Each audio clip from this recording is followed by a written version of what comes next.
شاہ عبداللطیف بھٹائی برصغیر کے عظیم صوفی شاعر تھے۔ آپ نے اپنی شاعری کے ذریعے اللہ اور اس کے رسول صلی اللہ علیہ وآلہ وسلم کے پیغام کو عام لوگوں تک پہنچایا۔ آپ کی ولادت سن 1679 عیسوی پر مطابق 1101 ہجری میں موجودہ ضلع مٹیاری کے تعلقے حالہ میں ہوئی۔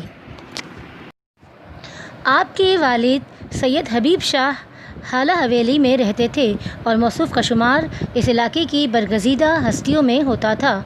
شاہ عبداللطیف نے کوٹری سے 10 کلومیٹر کے فاصلے پر ریت کے ایک ٹیلے کو اپنا مسکن بنایا۔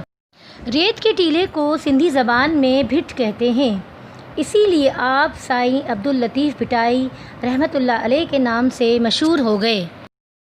آپ کی شاعری میں اسلامی تعلیمات پر مبنی امن و محبت اور انسان دوستی کا لازوال پیغام پایا جاتا ہے۔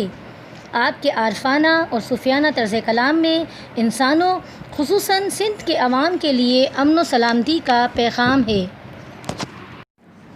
یہی وجہ ہے کہ شاہ صاحب کو نہ صرف سندھ بلکہ برصغیر پاک و ہند کی تاریخ میں ہمیشہ زندہ و جاوید کر دیا ہے۔ آپ 1165 ہجری بمطابق 1752 عیسوی میں 63 برس کی عمر میں اپنے خالق حقیقی سے جا ملے۔